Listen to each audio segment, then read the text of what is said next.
She ended things saying, "We'll always be friends." I said, "Of course."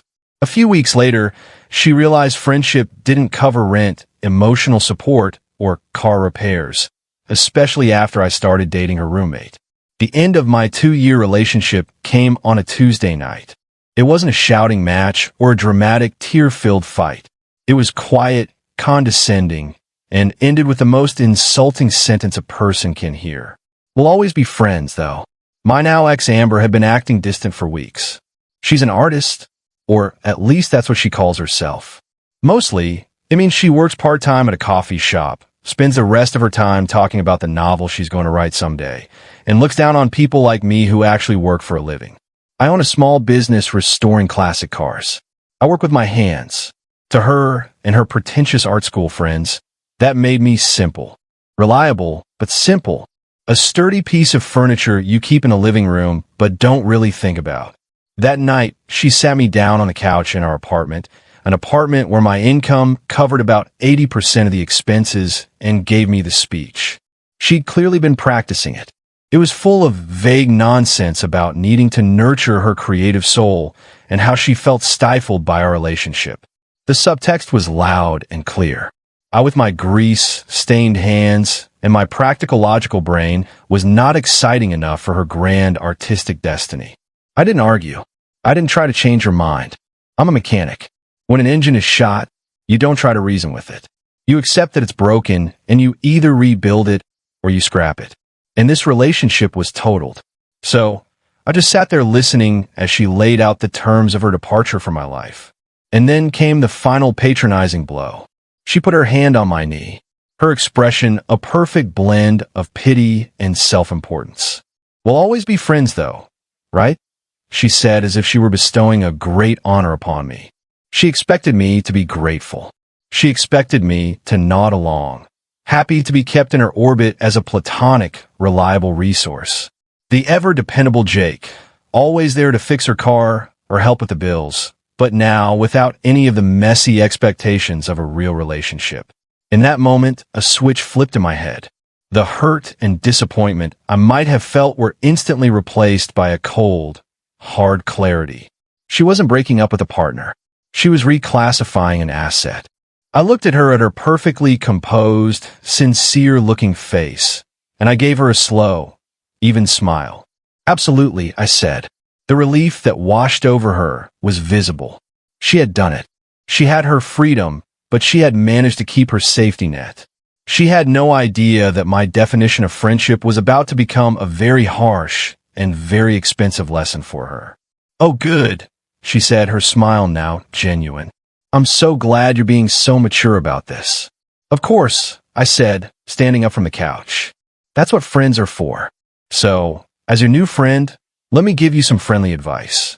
You should start looking for a roommate to cover my portion of the rent, because I'll be moving out this weekend. My friendship is free, but my share of the bills is not." The smile on her face didn't just fade, it shattered. "What? You're moving out? But you can't. Where am I supposed to go?" "I'm not sure," I said, walking towards the bedroom to start packing. "But I'm sure a resourceful artist like you will figure it out. Friends believe in each other, right?" Update 1. The concept of me actually leaving was something Amber's brains simply could not compute. For the next hour, she followed me from room to room as I started gathering my things. Her arguments escalating from confusion to panic to outright rage. "You can't just abandon me here," she said as I started pulling my clothes out of the closet we shared. "The lease is in both our names. You're legally responsible." "You're right," I said, not breaking my rhythm. "We are both legally responsible, which is why I will continue to pay my half of the rent until the end of this month. That gives you about 3.5 weeks to find a new roommate to take over my spot. Or we can break the lease together, which comes with a $2,000 penalty that we would split. I'm comfortable with either option. The choice is yours." The mention of a $1,000 penalty, a sum she absolutely did not have, sent a fresh wave of panic across her face. Her part-time job was for what she called inspiration money, enough to cover her daily coffee and art supplies. I was the one who handled the actual cost of living. I can't afford that, and I can't find a roommate in 3 weeks. "You have to stay, Jake." At least until the lease is up in 6 months. It's the decent thing to do. We're friends, remember? Friends don't force friends to live in an awkward, emotionally charged environment, I said, pausing to look at her. That would be unhealthy. As your friend, I'm giving you the space you need to find yourself. And I'm taking my space, too. It was at that moment that our third roommate, Maya, came home. Maya was a veterinary technician who rented the apartment's small second bedroom. She was quiet, worked insane hours, and generally tried to stay as far away from Amber's constant low-grade drama as possible. She walked in, took one look at my open suitcase, and Amber's tear-streaked, furious face, and just sighed. "Don't tell me," she said, her voice weary. Her car broke down again. "Worse," Amber wailed, turning to her for support. "He's leaving me. He's moving out." Maya's eyes met mine over Amber's head. I just gave a small, tired shrug. "We broke up," I explained. "I'm getting my things. I'm paid up through the end of the month. After that, you'll have a new roommate." Maya's expression was unreadable, but she gave a slow, deliberate nod. "Okay," she said. Then, without another word, she disappeared into her room and closed the door. She was a professional at non-engagement. Amber, left without anyone to back her up, spent the rest of the weekend trying every emotional trick she knew. She cried, brought up our first date, and called me a cold-hearted person, but I didn't react. I just kept packing. Every response I gave was filtered through the calm, polite tone of friendship. "You're really going to throw away 2 years of memories?" she asked tearfully. "As your friend," I said evenly, "I think it's better to focus on what's ahead instead of what's behind." The first real test of this new friendship came the next week. I had moved into a small apartment and was getting used to my new routine when she called one Tuesday night. "Jake, thank goodness you picked up," she whispered in panic. "The power just went out, and the internet isn't working. You have to come fix it. Did you check the breaker box?" I asked. "The what?" "The breaker box." "In the utility closet, down the hallway," I explained. "It's probably just a tripped switch. Flip the one that's out of line." "I'm not doing that. It's dark. What if I get shocked?" "Please, Jake, as my friend, can you come over?" There was the friendship card that I took a slow breath. "Amber, as your friend, I'm worried about your safety, but I'm 2 towns away. The quickest fix is to call the building's emergency maintenance number. It's on your fridge. They're available 24/7. Silence. She clearly wasn't used to handling things on her own. "But they'll charge me, right?" she finally asked. "Maybe," I said. "But as your friend, I think your safety is worth it. Don't you? You got this. Let me know how it goes." Then I hung up before she could start arguing again. The calls didn't stop. A few days later, it was her car making a weird sound. I told her to take it to a mechanic. When she complained about the cost, I calmly suggested starting a car repair savings fund. Every issue she faced, things I used to fix for her, now got polite but unhelpful advice. Because that's what friends do. They support, they don't solve. Update 2. Amber's life slowly started falling apart over the next month, and I had a front row seat, thanks to an unexpected ally, Maya. After I moved out, Maya and I began texting. At first, it was just intel sharing. She'd let me know when Amber was having another dramatic meltdown, and I'd reply with sympathy. Apparently, Amber's roommate search was a disaster. She didn't want someone to split rent. She wanted another version of me. Her ad listed endless demands. Must be tidy, quiet, financially secure, and willing to help around the house. Basically, she wanted to hire a new live-in partner who'd also pay half the bills. Naturally, no one applied. One night, Maya texted sounding worried. Her little terrier, Buster, was sick, tired, not eating, and the nearest emergency vet was across town. She didn't have a car and was scared to take him on the bus. "Amber's out with some new guy from a poetry event," she wrote. "I don't know who else to call. I'm on my way." I replied instantly. I drove her and Buster to the vet, and we spent hours in the waiting room talking about everything and nothing.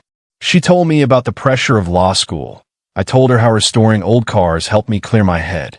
Turns out, we had the same sense of humor, the same no-nonsense view on life. By the time the vet came out and told us Buster was going to be fine, turns out he had just swallowed a sock. Something between Maya and me had quietly shifted. After that night, I started finding small excuses to see her more often. One weekend, I offered to take a look at her old sedan, which was in even worse shape than Amber's car. I spent an afternoon under the hood, changing her oil and replacing her spark plugs. I didn't do it for money or favors. I did it because I wanted to, because I genuinely liked being around her, that we started dating slowly and quietly. It was easy. No arguments, no manipulation, no drama. Just two people who actually enjoyed each other's company.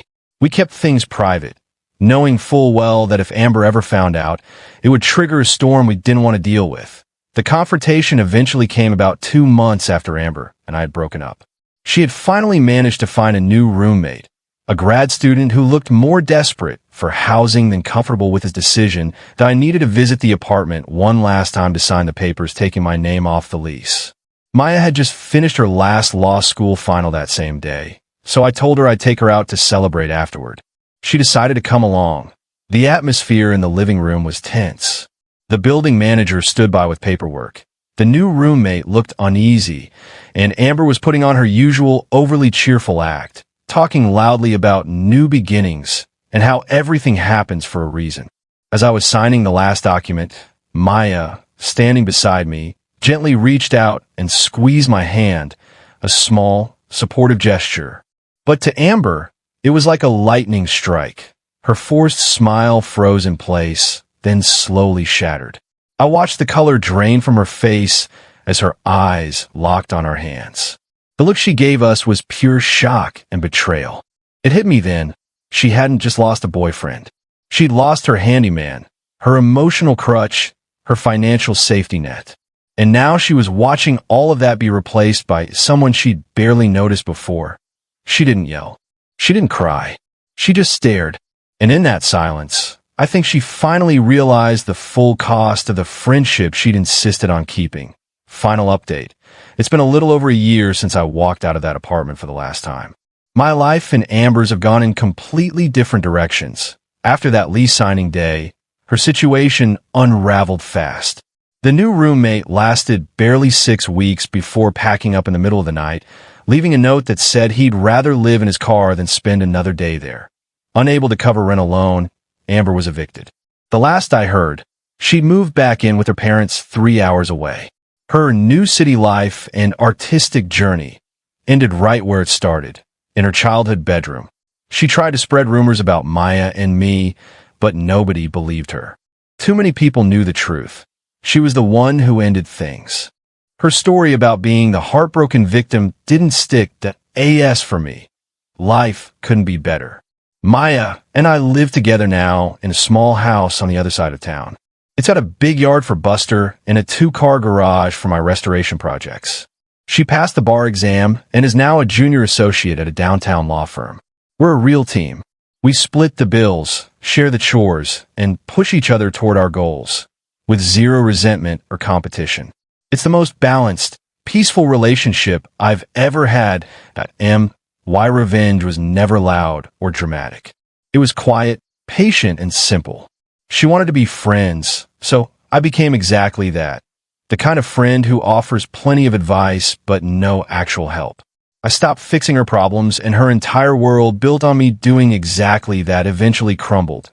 Then, without meaning to, I built something better with someone better right under her nose. And honestly, that's the most satisfying kind of ending there is.